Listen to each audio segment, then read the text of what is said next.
This race recap is brought to you by Strange Engineering. #RaceStrange. It should have been a crime. Never has the NHRA's Nitro record book taken such a vicious beating than it did at the Lucas NHRA Nationals in Brainerd, Minnesota. Over the course of the 3-day race weekend, provisional world records in both Top Fuel and Funny Car were established 6 times during the weekend. 3 records received the official 1% backups needed to earn official status. However, none of those record setters found their way to the winner's circle. Funny Car racer Robert Hight, admittingly mired in a challenging winless slump headed into Brainerd, broke out in a big way to score his first 2015 win. Hight ran a 3:95.6 elapsed time to beat Tommy Johnson Jr. in the final and to secure the final berth in the Traxxas shootout. It's been a long dry spell. I guess we just wanted to make it a little interesting. Listen, I'm not going to be cocky. We made up a big difference in the gap and how those other cars are running in one weekend. We know we still got a lot of work to do.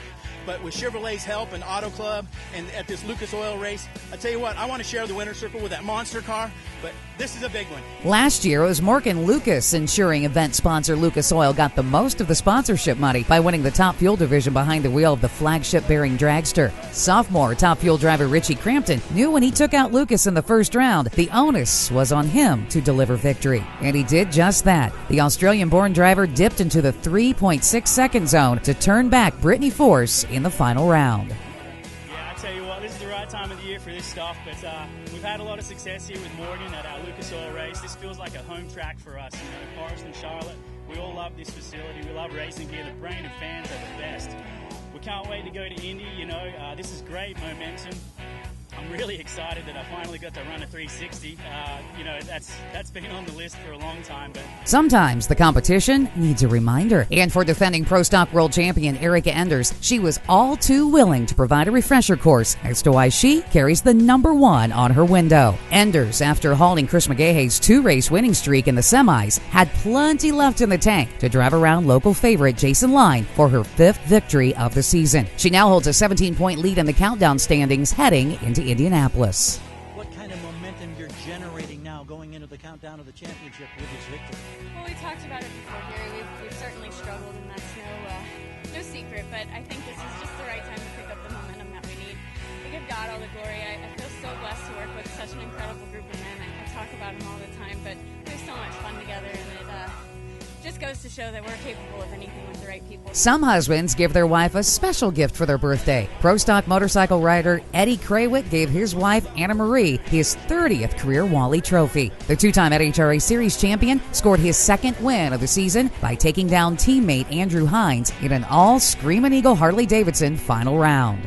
I guess when it's your wife's weekend, you better, because that was my plan when I left. I wanted to make sure she had a Wally for her birthday.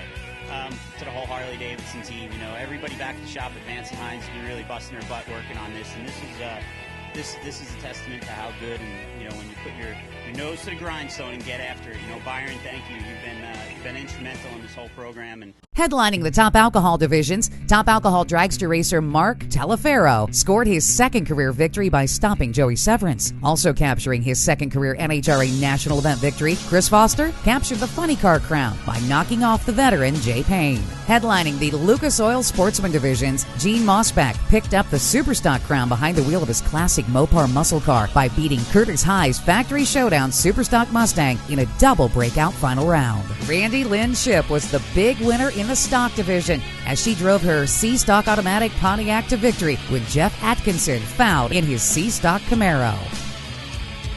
In a clash of the Super Comp Titans, it was Luke Bogacki getting the best of 4-time champion Gary Stinnett to secure his 9th career NHRA national event title in his first in 2 years in Super Comp. Brian Folk rounded out the winners as he claimed the Supergas crown over Russ Ginger's Too Quick Dodge Aspen. Brainerd means the zoo, but it also means Pro Stock snowmobile competition. Glenn Hall rode his 158-mile-per-hour Arctic Cat to the victory by stopping Scott Hagan. The NHRA takes a weekend off before heading to Indianapolis for the big go, the NHRA U.S. Nationals, and the final race of the 18-race regular season. Stay tuned to CompetitionPlus.com for all the latest news, and make sure to like us on Facebook. Kathy Fisher, CompetitionPlus.tv.